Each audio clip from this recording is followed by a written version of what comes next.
तुम्हारी जय जय जय गंगा मैया तुम्हारी जय जय जय जटा शंकरी तुम्हारी जय जय जय गंगा मैया तुम्हारी जय जय जय।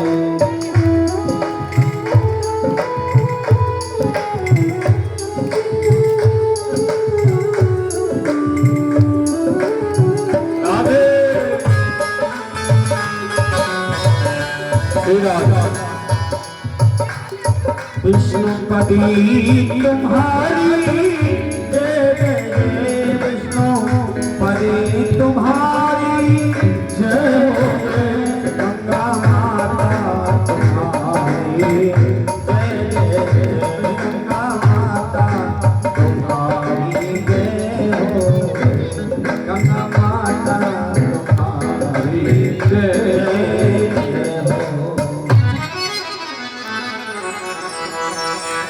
गंगा मैया का अवतरण हुआ धरती पर और राजा सगर के 60,000 पुत्रों की मुक्ति हुई है।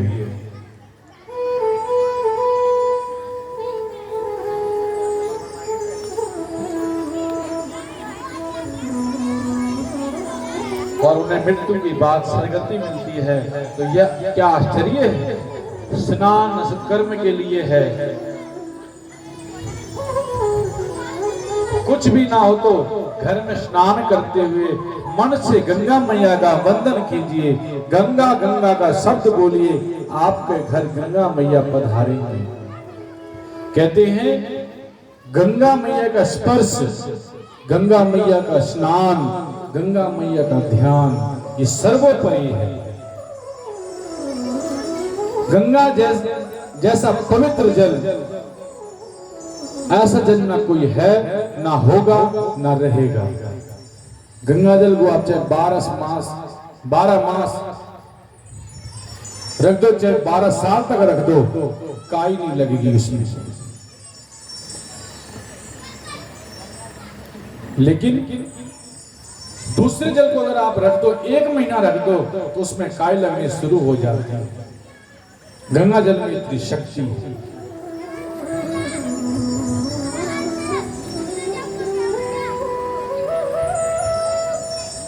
आजकल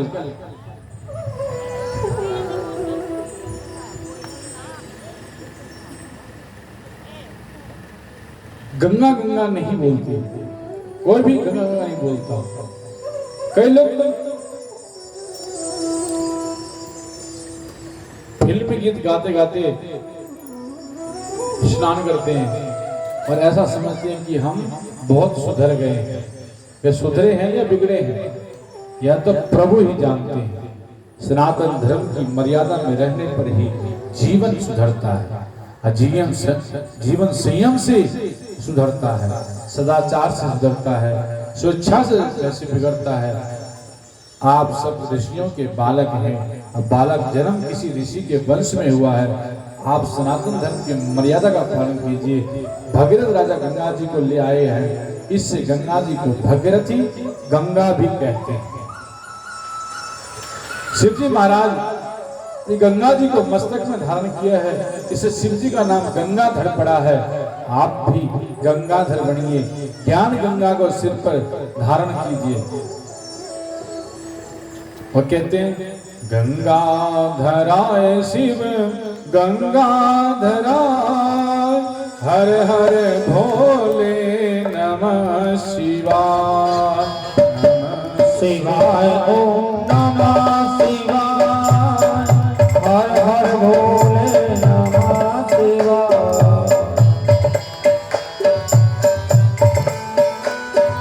गंगाधराय शिव गंगाधराय,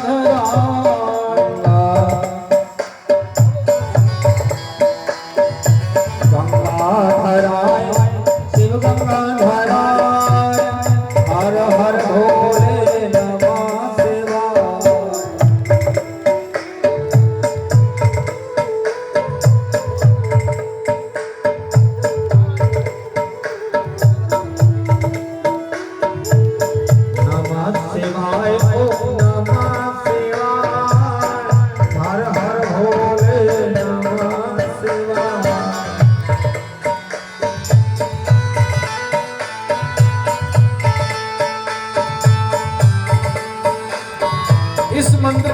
जाप करते रहना चाहिए इंसान को।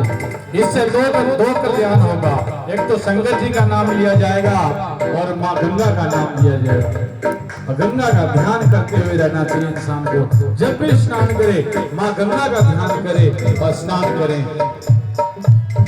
गंगा स्नान का फल प्राप्त होगा।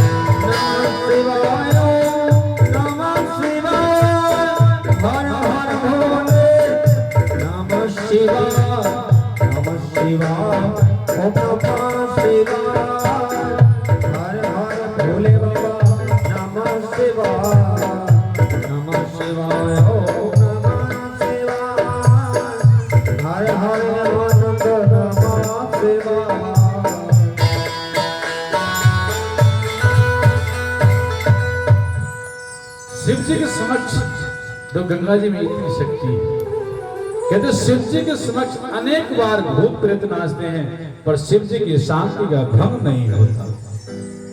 तो शमशान में भी अति शांत रहते हैं, अति आनंद में रहते हैं। सत्यम शिवम सुंदरम, ज्ञान गंगा का सिर पर रखने वाला जीव शिव स्वरूप होता है, कृतार्थ होता है। गंगा जी के महात्मा का वर्णन कौन कर सकता है? आप लोग देखते होंगे भगवान शिवलिंग के ऊपर में एक जल का घड़ा रहता है और वो 24 घंटे वो रिश्ता रहता है। एक एक बूंद शंकर जी के सिर पर गिरता रहता है। ऐसा क्यों? इसका क्या मतलब है? ये घड़ा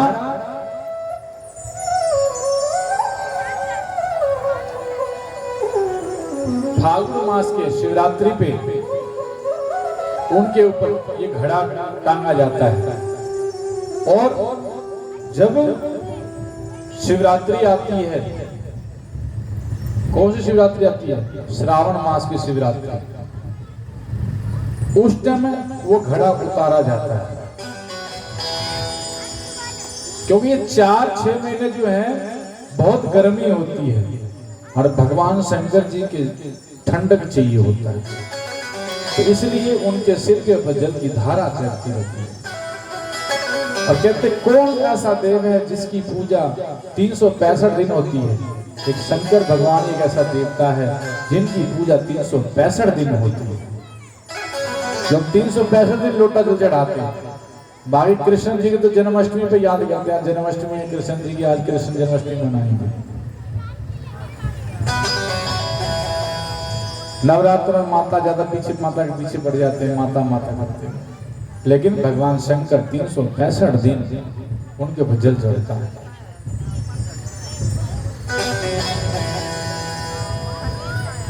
भगीरथ राजा का वंश बढ़ा है, आगे चलकर श्रुत नाम सिंधु द्वीप आयुतायु इस वंश में हुए। इस वंश में ऋतु वर्णन का नाम का राजा हुआ है। उसका पुत्र सर्वकाम का पुत्र सुदाव और उसका पुत्र कलमाश्रृंगी राजा के वंश में अश्वत्थ नाम का राजा हुआ। अश्वत्थ नाम के विश्वस्य के बाद खटवांग राजा हुए।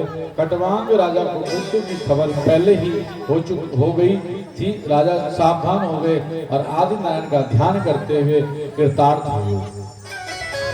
खटवांग दीर्घवाच रघुस्मात् पृथुस्त्रवः आजस्तुतो महाराजा दशरथो अभवतः।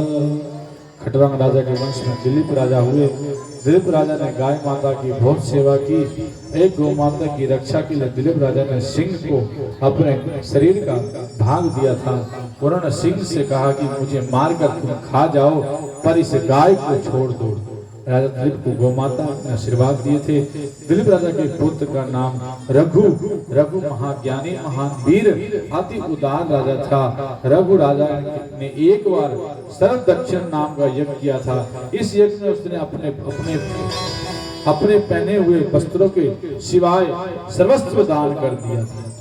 रघु राजा की कीर्ति बहुत बढ़ी और सूर्यवंश नाम के स्थान पर इस वंश को रघुवंश नाम दिए मिला। रघु राजा का पुत्र आज हुआ। आज राजा का विवाह इंदुमती रानी के साथ हुआ। उनके घर जो बालक हुआ उसका नाम था दशरथ। दशरथ चक्रवर्ती सार्वभौम राजा श्री दशरथ जी अयोध्या में राज्य करते थे। उनकी 3 प्रधान रानियां थी पर पुत्र संतति नहीं थी। राजा ने वशिष्ठ ऋषि की प्रार्थना की। वशिष्ठ ऋषि ने राजा द्वारा पुत्र कमिष्टि यज्ञ करवाया। पूर्ण आहुति के समय अग्नि कुंड से अग्नि नारायण हाथ में स्वर्ण पात्र में प्रसाद लेकर आए। अग्नि ने दशरथ राजा से कहा, आपके घर 4 बालक होंगे। अग्नि महाराज ने कहा, आपके घर 4 बालक होंगे, वे आपको अति सुख देंगे, वे आपका यश बढ़ाएंगे। यह प्रसादी पायस है। अग्नि नारायण ने दशरथ राजा को प्रसाद पायस दिया। राजा को आनंद हुआ। उन्होंने प्रसाद मस्तक पर चढ़ाया। राजा ने वशिष्ठ ऋषि से पूछा, महाराज आपके पास यह प्रसाद मिला है, इस प्रसाद का क्या करूं? वशिष्ठ ऋषि ने कहा, राजन कौशल्या आपकी धर्म पत्नी है, प्रसाद प्रमुख अधिकार उनका है, उनको प्रसाद दो। कैकेयी और सुमित्रा की भी प्रसाद लेने की इच्छा थी। कैकेयी और सुमित्रा धर्मपत्नी नहीं थी, वे भोग पत्नियां थी। अंत में वशिष्ठ ऋषि ने विचार करके कहा, पहले आधा प्रसाद कौशल्या को दो और आधे प्रसाद को 2 भाग करके, एक भाग कैकेयी को और एक भाग सुमित्रा को दो। कैकेयी को बाद में प्रसाद मिला। इससे वह मन में नाराज हुई, उसे क्रोध आया। कैकेयी को अभिमान था कि मैं सुंदर हूँ, राजा मेरे अधीन है। जहाँ अभिमान होता है वहाँ धीरे धीरे सभी दोष आते हैं, दुर्गुण आते हैं। सौंदर्य का अभिमान, संपत्ति का अभिमान, विद्या का अभिमान पतन लाता है। कैकेयी क्रोध में अनाप शनाप बोलने लगी। उसने महाराज का भी अपमान किया। पतिदेव का अनादर करे वह कैकेयी है। क्रोध में जो पति का तिरस्कार करे, कर्कश वाणी से जो पतिदेव को दुखी करे, उसे स्त्री के पुण्य का नाश होता है। स्त्री पति में परमात्मा की भावना रखे। कैकेयी को पतिदेव ने परमात्मा के दर्शन नहीं होते थे।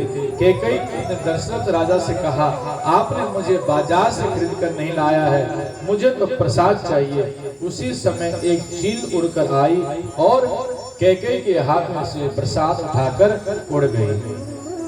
अंजन पर्वत पर अंजनी माता पंचाक्षर शिव मंत्र का जप कर रही थी। उनकी कामना थी कि भगवान शंकर जैसा पुत्र मुझे हो, महान ज्ञानी महान वीर पुत्र मुझे हो। शिव जी की प्रेरणा से चील ने वे प्रसाद कैकेयी के हाथ से उठाकर अंजनी माता के हाथ में दे दिया। माता की आंखें बंद थी। शिव जी ने ही मुझे यह प्रसाद दिया है, ऐसा समझकर अंजनी माता प्रसाद खा गई। प्रसाद खाने पर उनके पेट में गर्भ रहा। 9 मास परिपूर्ण हुए। परम पवित्र चैत्र मास शुक्ल पक्ष पूर्णिमा की तिथि ठीक सूर्यदेव प्रकट हुए। वे जन्म से ही बलवान थे। हनुमान जी जन्म हुआ। हनुमान जी महाराज की जय। वो हनुमान जी महाराज की जय।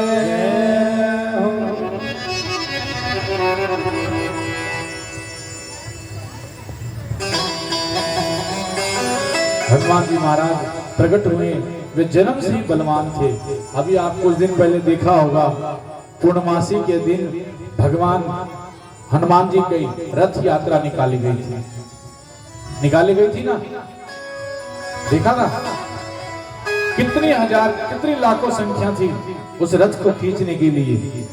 अब हमारा हिंदुस्तान हिंदू धर्म जागता जा रहा है। धीरे धीरे इतने लोकप्रिय भगवान सनातन धर्म होता जा रहा है कि सब सनातन धर्म की ओर बढ़ते जा रहे हैं।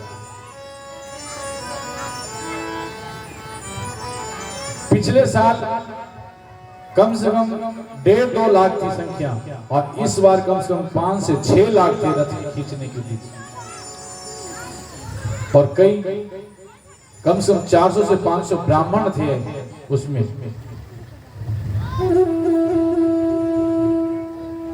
तो इस दिन हनुमान जी का प्रकट्य हुआ था। वे जन्म से ही बलवान थे। जन्म के समय पर सूर्य का उदय हुआ था। उन्होंने उस सूर्य को लाल फल समझा और उन्हें बहुत भूख लगी आई थी। इससे जन्म होते ही हनुमान जी एक बड़ी छलांग लगाकर सूर्य को फल समझकर खाने दौड़े। चारों हाहाकार हो गया। इंद्र को क्रोध करके हनुमान जी को वज्र फेंका। इससे उनका दाहिना जुबड़ा हनु टूट गया। तब से उन्हें हनुमान कहने लगे। पुत्र को घायल देखकर पवन देव को क्रोध आया। उन्होंने तीनों लोकों में अपना आना जाना बंद कर दिया। सभी देव घबरा गए। पवन देव को प्रसन्न करने के लिए ब्रह्मा जी ने वरदान दिया, यह तुम्हारा पुत्र युद्ध में किसी शस्त्र अस्त्र से नहीं मरेगा।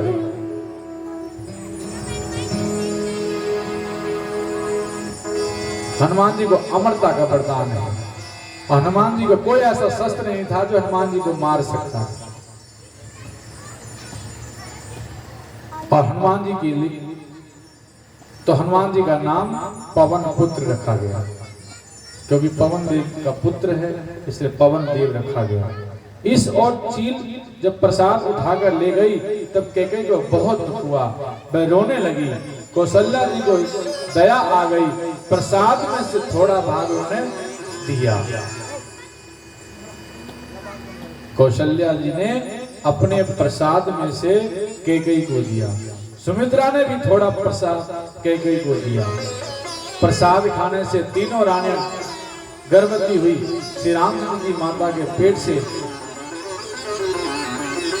बाहर नहीं आए हैं, वो तो बाहर से प्रकट हुए हैं। कौशल्या जी को भ्रांति है कि पेट में गर्भ है, भगवान माता के पेट से बाहर नहीं आते। श्री राम कृष्ण का जन्म दिव्य है। भगवान ने गीता जी में कहा है, जन्म कर्म च दिव्यम। वशिष्ठ जी ने राजा से कहा, सगर्भा स्त्री की इच्छा परिपूर्ण करना पति का धर्म है। रानियों को प्रसन्न कीजिए, रानियां जो मांगे वह दीजिए। दशरथ महाराज ने सुमित्रा जी से पूछा, महारानी आप क्या चाहती हैं, क्या इच्छा है? सुमित्रा जी ने कहा, मेरे लिए यह स्वतंत्र महल है, मुझे इसमें रहना पसंद नहीं है, मुझे अब अलग नहीं रहना है। मेरी ऐसी इच्छा हो रही है कि मैं कौशल्या जी की सेवा करूं, तो ही मेरा कल्याण होगा। मुझे कौशल्या जी के पास उनके महल में उनकी सेवा में रखिए। वशिष्ठ जी ऋषि ने यह सुनकर कहा, राजन भविष्य बहुत सुंदर है, इनके पेट में कोई महापुरुष होगा, नहीं तो किसी का सौत की सेवा करने का मन होता है? नहीं होता। यह कितना सुंदर कह रही हैं कि कौशल्या के हृदय में परमात्मा पधारे हैं। माता जी की बोलने की भी इच्छा नहीं होती, सारा दिन ध्यान करती है। दशरथ महाराज जब पधारते हैं तब वे ध्यान में है। दाहिनी जंघा पर बाएं पैर है और बाएं जंघा पर दाहिनी पैर है। बाल उनके खुले हैं, दृष्टि नाक की नोक पर है। स्थिर नाक की नोक पर दृष्टि रखने वाली की दृष्टि स्थिर होती है, मन स्थिर होता है। कौशल्या जी ध्यान करते हुए तन में हुई है। दशरथ राजा पधारे हैं पर उन्हें ध्यान नहीं है। दशरथ राजा ने पूछा, महारानी आपकी क्या इच्छा है? गुरुदेव की आज्ञा से मैं आया हूँ। कौशल्या जी ध्यान में ऐसी तन में थी कि उन्होंने राजा की बात सुनी तक नहीं। दासी ने सावधान करके कहा, तब उनका ध्यान टूटा। जब दशरथ राजा ने पुनः पूछा तब उन्हें मालूम पड़ा। कौशल्या जी ने कहा, मैं अति आनंद में हूँ, मेरी कोई इच्छा नहीं है। जीव जब सुख भोगने की इच्छा रखता है तब से दुखी होता रहता है। सुख भोगने की इच्छा ही महा दुख है। कौशल्या जी ने कहा, आनंद में श्री राम मेरे हृदय में है।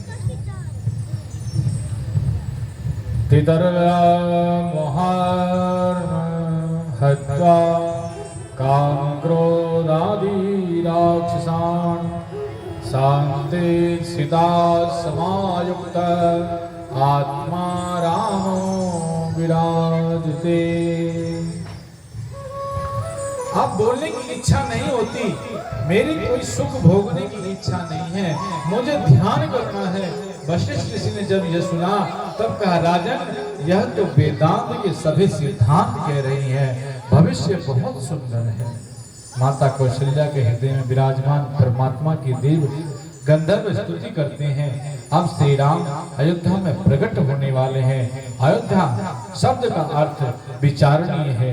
युद्ध ना भवति इति अयोध्या, यहाँ युद्ध नहीं है, उस स्थान को अयोध्या कहते हैं। हम सब अयोध्या में जाकर रहने लगे तो वहाँ पर बहुत भीड़ हो जाएगी, वहाँ के साधु संतों को त्रास पहुँचेगा। प्रभु ने आपको घर दिया है, घर को अयोध्या बनाइए। तीर्थ में रहना अच्छा है, पर परमात्मा ने जो घर दिया है उसे तीर्थ बनाइए तो अधिक अच्छा। घर में प्रेम से रहिए, जरा भी झगड़ा ना कीजिए। जहाँ युद्ध नहीं है, जहाँ शुद्ध प्रेम है, वहाँ अयोध्या है। जो सरयू के तट पर रहते हैं, भक्ति के तट पर रहते हैं, उनका शरीर अयोध्या जैसा होता है। सरयू का तट अर्थात भक्ति का तट। भक्ति ना छोड़िए, भक्ति के तट पर रहिए। 10 महाराज जितेंद्रिय हैं, तपस्वी हैं, 5 ज्ञानेंद्रियां, 5 कर्मेंद्रियां, 10 इंद्रियों को जो नियंत्रण में रखता है उसका रथ सीधा चलता है। परमात्मा के घर पधारे हैं, प्रभु के प्राकट्य का समय हुआ है। चैत्र मास शुक्ल पक्ष अष्टमी तिथि रात्रि के समय का दशरथ राजा निद्राधीन थे। तब उन्हें एक सुंदर स्वप्न दिखा। दशरथ राजा ने स्वप्न में देखा कि बड़े बड़े साधु महात्मा उनके आंगन में आए हैं और सब उन्हें आशीर्वाद दे रहे हैं, कह रहे हैं कि जागिए, आपके भाग्य का उदय हुआ है। राजा दशरथ ने स्वप्न में देखा कि उन्होंने स्वयं सरयू नदी में स्नान किया, भगवान की सेवा की। दशरथ राजा ने के घर में लक्ष्मी नारायण की सेवा थी। राजा ने स्वप्न में सेवा की। ब्रह्मा गण वेद मंत्र बोल रहे थे। दशरथ महाराज ने दूध दही पंचामृत से ठाकुर जी का अभिषेक किया। स्वप्न में राजा ने नारायण का श्रृंगार किया, भगवान को तिलक किया, पुष्प की माला अर्पण की, भोग समर्पित किया, आरती की। अपने स्वप्न में जो जब आप भगवान की समुचित सेवा करें तब समझ लीजिए कि अब आपके भाग्य का उदय होगा।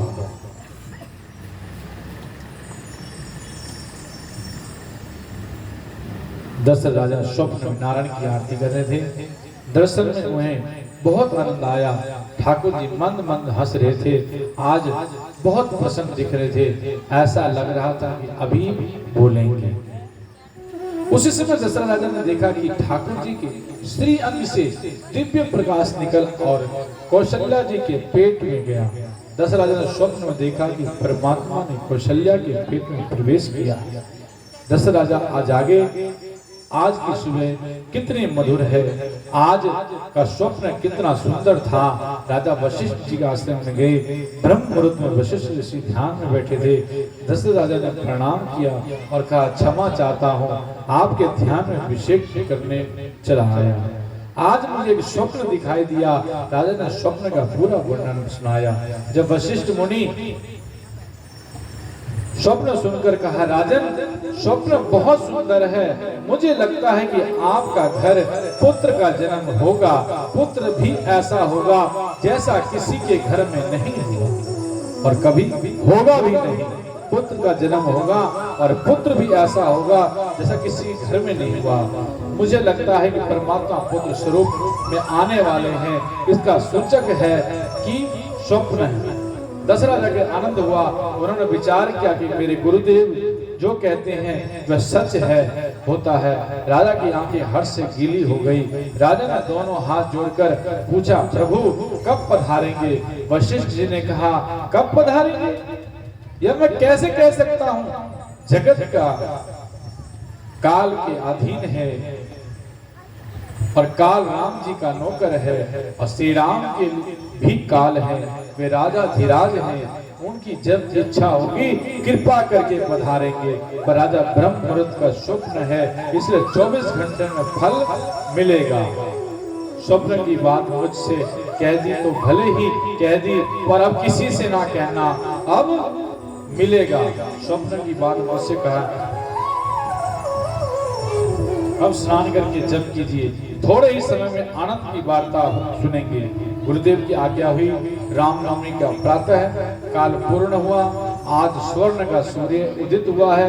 कौशल्या माता सुबह से ध्यान में तन्मय हुई है। कौशल्या माता ने नौकरों दासियों को आज्ञा दी, आप सब बाहर जाइए, मुझे एकांत में ध्यान करना है। जब तक मैं बुलाऊं किसी को भीतर नहीं आना है। सब बाहर गए, अकेली कौशल्या माता ध्यान में तन्मय हुई है। आज विरक्त साधु, सन्यासी, महात्मा, महापुरुष सभी अयोध्या में पधारे हैं। सभी ने सरयू में स्नान किया है। सब सीताराम सीताराम कीर्तन करने लगे। श्री राम दर्शन के लिए उनके प्राण तड़पने लगे।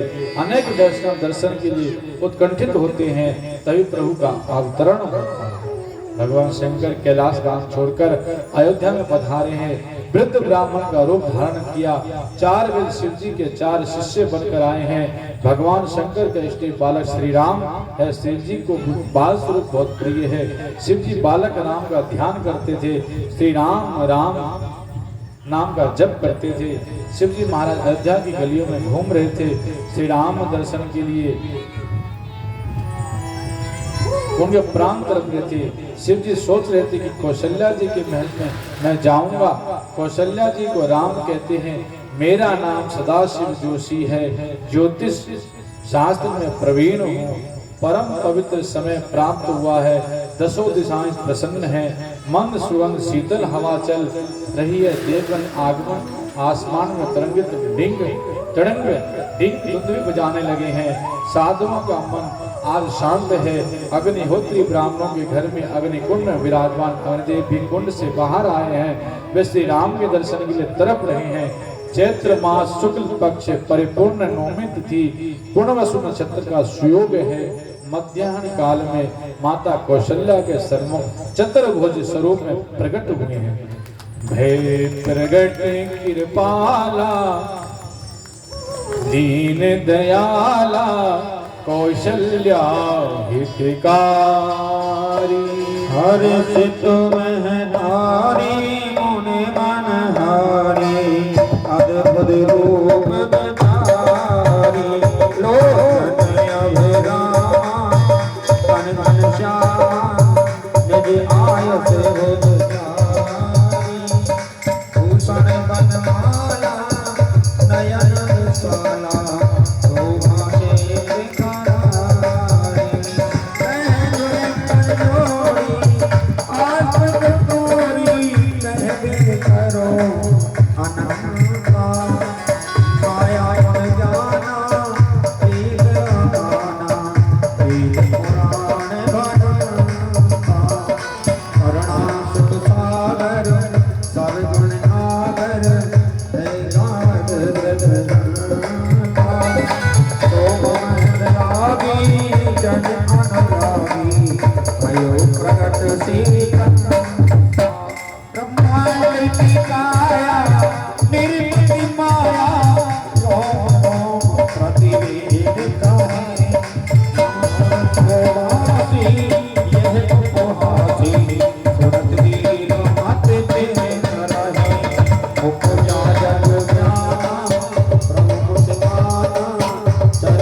चारों ओर प्रकाश फैल गया।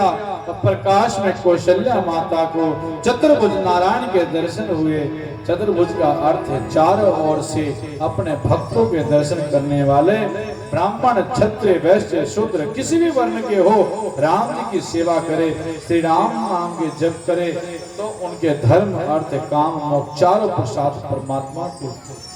परमात्मा करते हैं। चतुर्भुज स्वरूप के दर्शन करते हुए कौशल्या माता को बहुत आनंद हुआ। सोचने लगे कि कैसा सुंदर दिव्य स्वरूप है, मेरे लिए प्रकट हुए हैं। कौशल्या ने प्रार्थना की, स्वरूप बहुत सुंदर है, पर लोगों को आशंका होगी कि ऐसा बड़ा और 4 हाथों वाला पुत्र कैसे हुआ। आप 2 हाथों वाले बनिए, आप बालक बनिए, आपको मैं गोद में खिलाऊं, आपको दूध पिलाऊं, आप माँ माँ कहकर पुकारे, ऐसी बाल लीला आप कीजिए। माता जी को स्वरूप का बोध कराकर चतुर्भुज स्वरूप अंदर ध्यान हो गए और 2 हाथों वाले बालक श्री राम का प्रकट हुआ। जन्म लियो है मेरे रघुराई, अवधपुरी में बाहर आई, अवधपुरी में बाहर आई। जन्म लियो है मेरे रघुराई, अवधपुरी में बाहर आई, अवधपुरी में बाहर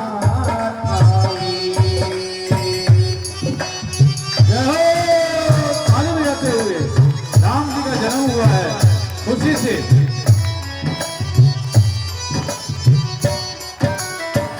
राम मेरे मन का मोती, राम मेरे मन का मोती, इन नैनों की है ज्योति, इन नैनों की है ज्योति, हृदय बसो